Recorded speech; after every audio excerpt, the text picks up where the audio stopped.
What is up? What is going on, guys? Welcome to another video. It's day 4. We've made it. First thing I want to say is that I'm not really feeling any better first thing in the morning at the moment. I'm certainly not feeling as good as what I'd hoped. I feel like it's because I'm at the tail end of some sort of cold, so I'm battling both things. But also, you know, there's one addiction that I haven't quit yet, but plan on it. And that's where this whole journey comes full circle. That is the last thing that I'm going to be taking out of my life, the last negative thing I'm going to be taking out. And the reason I'm going to be taking it out last is because it is propping me up, it's helping me, it is filling the voids that alcohol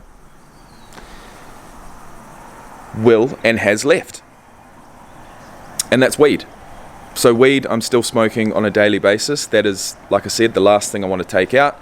That's going to be the hardest thing. That will be when the real feelings of boredom, of loss, will come in. Being that, you know, weed has been involved in my life for 16 years. Alcohol's really been involved in my life for like 3. It's a different kettle of fish. So we're going to tackle that in a few days. But for now, I'm using it for sleep, I'm using it for motivation, I'm using it for support of my mood, which I do need right now. So I'll get that out of the way. So I am waking up, you know, still pretty groggy, but I don't have the headache and I don't have the sick stomach.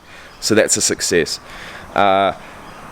One thing I wanted to mention today is that my eating habits, and I think a lot of drinkers' eating habits, are absolutely fucked. They're terrible. They're not habits, they're just eating when you finish drinking, really, whatever time or place that may be. So for me, first thing in the morning, especially when I was going to be drinking that day, eating is just completely off the table. It's completely off. It's not going to happen because I don't want to sacrifice the hit I'm going to get from that first drink. Now, if that is not the mindset of an alcoholic, I don't know what is. So I'm going to go out I'm going to go out on a whim here. I don't even know if that makes sense, but I am going to admit that yes, I am an alcoholic because my habits around my drinking are alcoholic-like. The first of which being my eating habits, sadly. So, today's day 4. I don't really have anything philosophical for you. But those were a couple of thoughts that were on my mind this morning. I'm going to head to the gym today. Today is day 3 of running every day as well. So it's day 4 of no alcohol. It's day 3 of running every day. So I'm going to be doing that today. My legs are pretty sore, so I'm going to have to stretch them out a bit. But I'm going to, you know, I had plans of taking on the world through this series, to be honest with you. Taking on the world. Taking out everything negative and bringing in everything positive. But at the end of the day, you can only do one thing at once. You can't sprint before you crawl.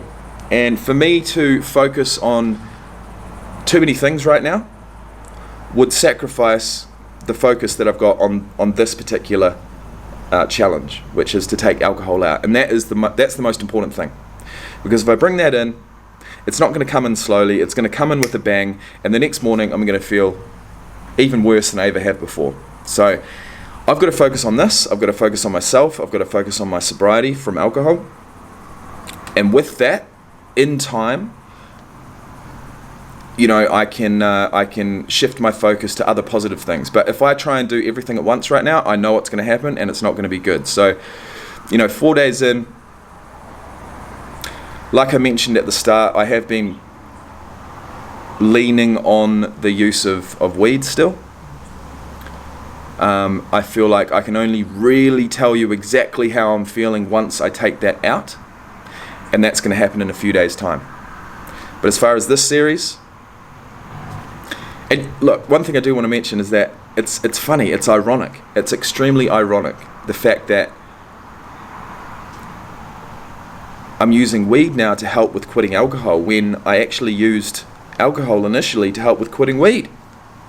How does that work? I think I'm in a better position now. any life, any person without alcohol in their system, without the use of alcohol every single day, is going to be healthier.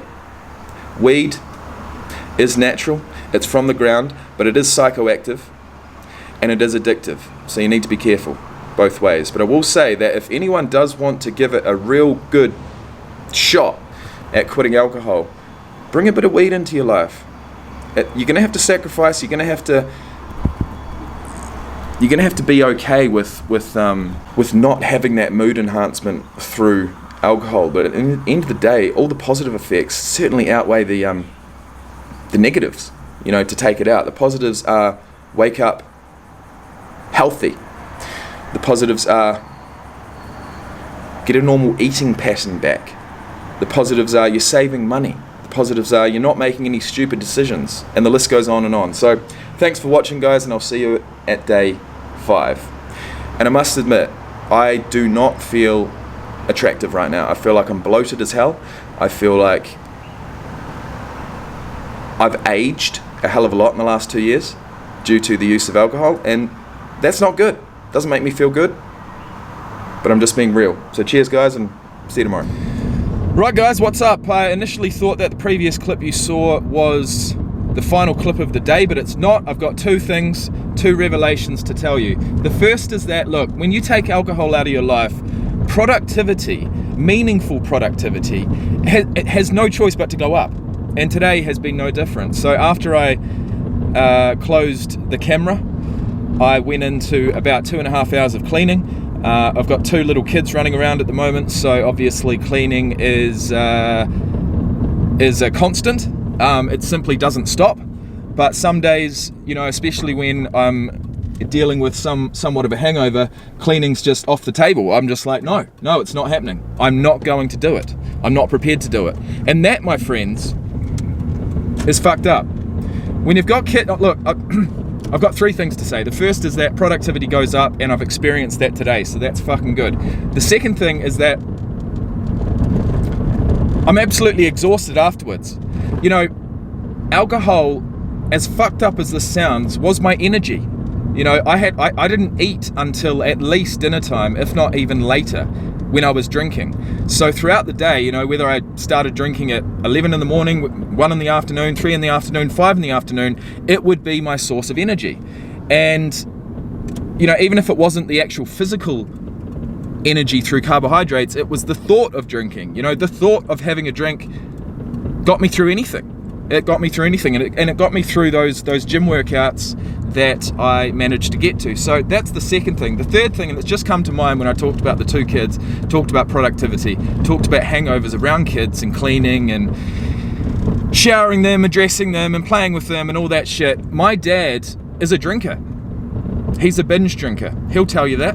It's taken him a long time to admit it, but he is. He's a drinker. And he actually gave up alcohol for 10 years. When myself and my sister were young kids. You know, he tells the story often, especially with me having kids now, and it's funny because it's fucking true.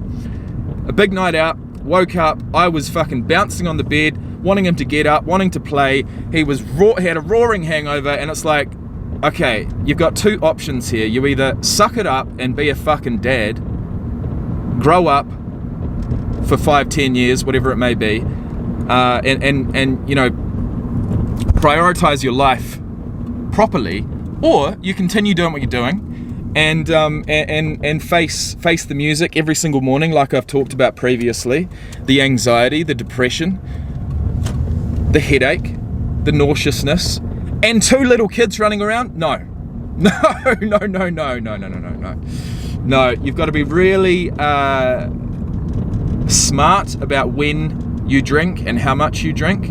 But like I've said, and like this video series is about, the next 30 days is no drinking. If I do bring it back in, it'll be well, put it this way, I'm